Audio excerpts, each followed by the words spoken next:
What did I see?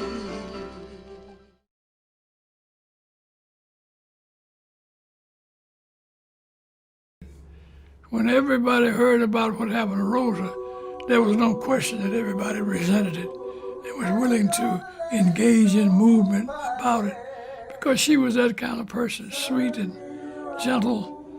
And when they arrested her, they arrested the whole black community in Montgomery. Ain't gonna let nobody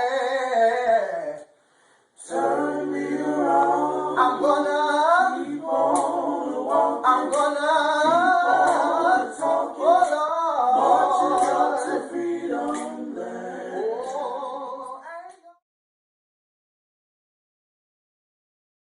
You've already touched on this, but can you say a little bit more about the theory of nonviolence and how it connected to your Christianity and to your both tactical and theological perspectives about the movement? Well, you're right. It had a practical aspect and it had a theological aspect. From the practical perspective, we looked at our army, and weren't many of us. We didn't have any weapons. We didn't have any uniforms. And we looked at the National Guard and the state troopers and the deputy sheriffs and police in cities, and we were outmanned. So that from a very practical perspective, we could not have won a violent confrontation. It would have been catastrophic for us. And it's also interesting that the white organizations, the Ku Klux Klan and others, they didn't know how to deal with nonviolence. They were frustrated because the more they were violent against nonviolent people, the more they were criticized, and the more the world saw them for what they were and began to sympathize and support.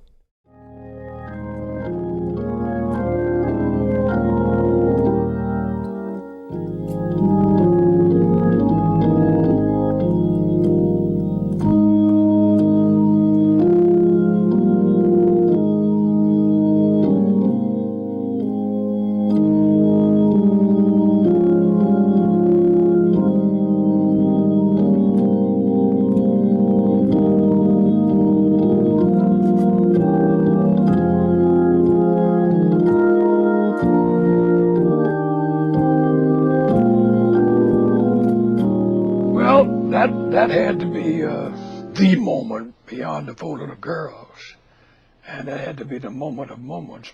Came back on the train. I didn't even tell them why I was on the train, but she called me in Nashville, and they told her I had gotten on the train going back to Birmingham. So she met me at the station. Martin was shot while I was on the train between Nashville and Birmingham, so I didn't know it until I got to Birmingham and saw her and the children standing on the platform, and I knew something terrible had happened. I could see it in her eyes. They had all been crying, and the kids and my wife, and I said, "What is it?" And she choked, and she said, "Martin has been shot, and he's dead." And when we had another sobbing session at the railroad station, and she said, "The radio and TV folks have been calling. They want you to try to say something to calm the city." So I went and called Coretta, and I didn't get Coretta. They had taken her somewhere. I talked to Daddy King, and then went on the radio and TV stations in Birmingham to try to keep calm.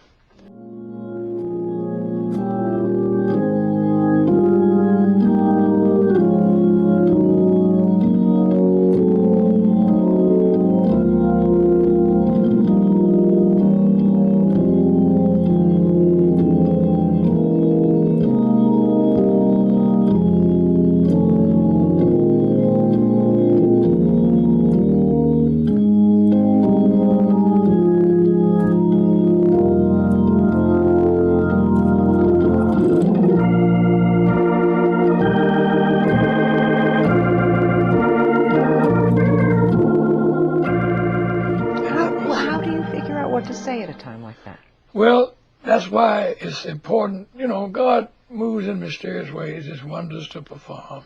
He put leadership positions in preachers, pastors, who had all their life comforted people who lost loved ones. And so you pull on that experience. You pull on that faith in a God who is a God, Lord of life and death.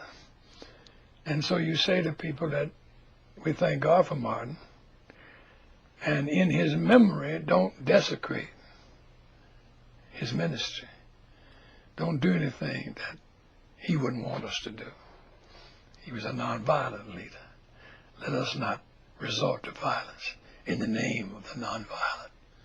And that's what you try. You help some. You couldn't stop it all. There were people who didn't care about the spirituality question. They wanted to strike out, and they did. But thank God it wasn't as bad as it might have been. Could you understand their anger? Oh, of course. I wanted to do the same thing. I wanted to strike out. Flash of anger hit me when she told me. At the same time, the sadness, and you're torn between your emotions. You feel like you're being torn apart.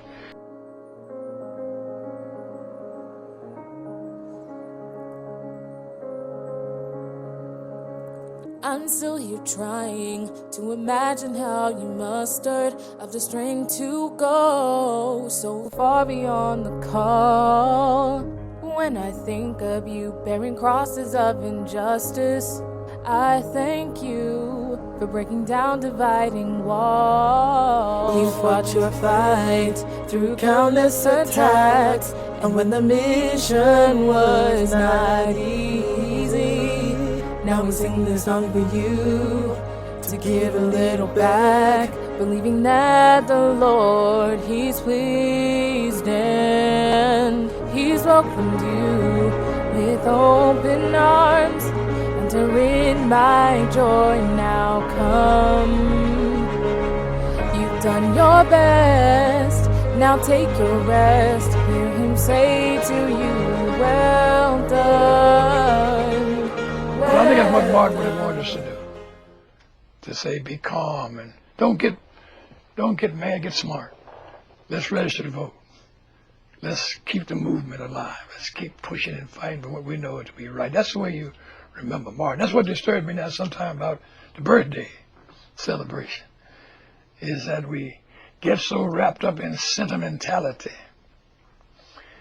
that we forget movement. Martin was about movement. You folks with this powerful cameras and tubes, you like to show him always saying, I have a dream. But he wasn't just a dreamer. He was a doer. He was a crusader. He was a non-violent, radical revolutionary. You raised your voice for the voiceless. You defended so many who were defenseless. Through all of those life and death choices, you seem so. And sometimes you ought to show him saying, he who lives by the sword will perish by the sword. Sometimes we ought to see him saying, the wages of sin is death. Whether that sin is crushing other human beings or stealing bread from the mouths of the poor by a system or by a gun.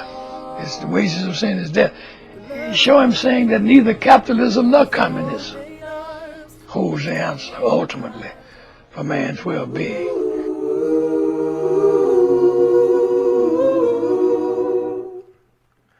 How can we sing when we're in a strange land? How can we stand? How can we face adversity?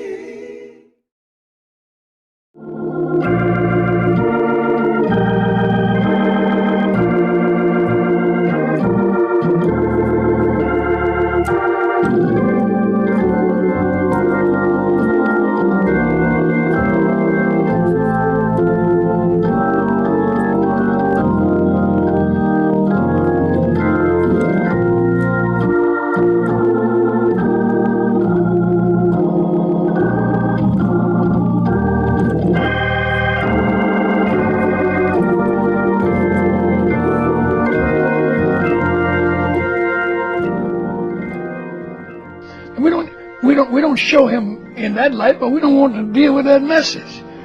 We don't want to deal with that part of social economic change. We want the sentiment, but sometimes sentiment can become an impediment to movement, and we have to. We want to resurrect the messenger and keep the message buried, and that's what I think is wrong with our posture toward Martin and his birthday. You can't celebrate the missionary and ignore the mission.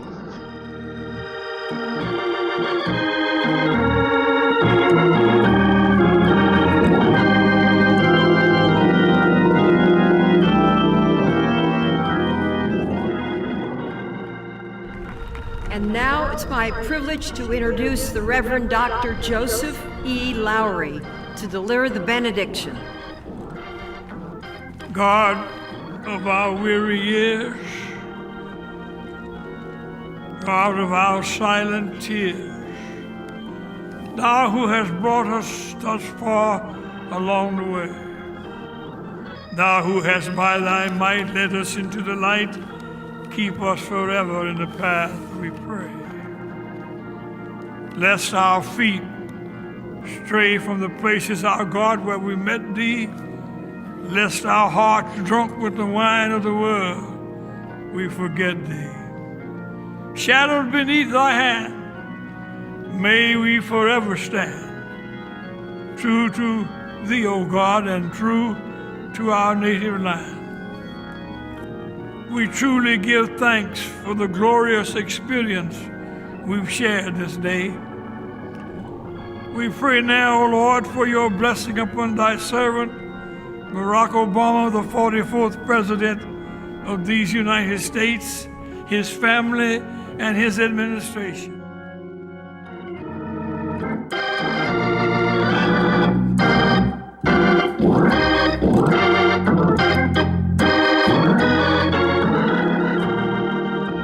Thank you. Please be seated. There are many honors and privileges bestowed on the occupant of this house, but few mean as much to me as the chance to award America's highest civilian medal to the recipients that are here today.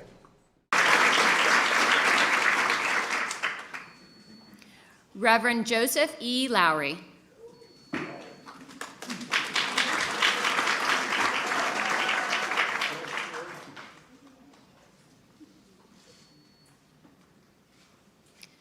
Reverend Joseph E. Lowery has marched through life with faith and purpose, carrying with him the legacy of a movement that touched America's conscience and changed its history. At the forefront of the major civil rights events of our time, from the Montgomery bus boycott to protests against apartheid, he has served as a tireless beacon for nonviolence and social justice. As a pastor and civil rights advocate, he co-founded the Southern Christian Leadership Conference and championed the cause of peace and freedom around the world. The United States proudly honors this outstanding leader.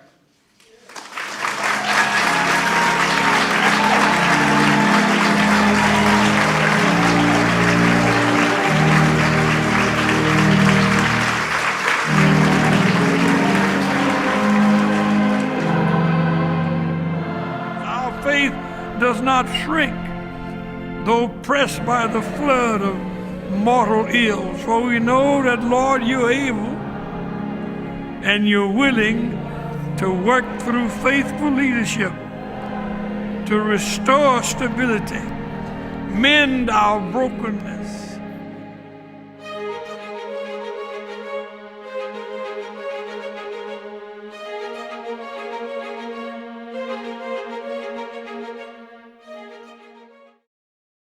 What was it like to be around the president and speak at the inauguration?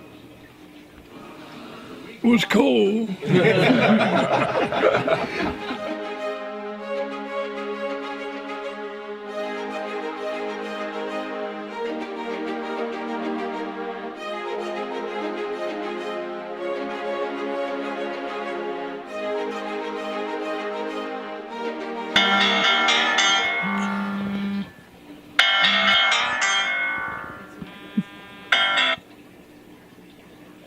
Hello?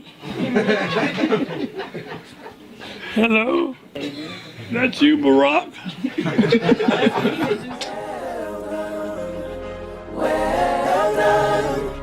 Well done, oh thou good and faithful servant.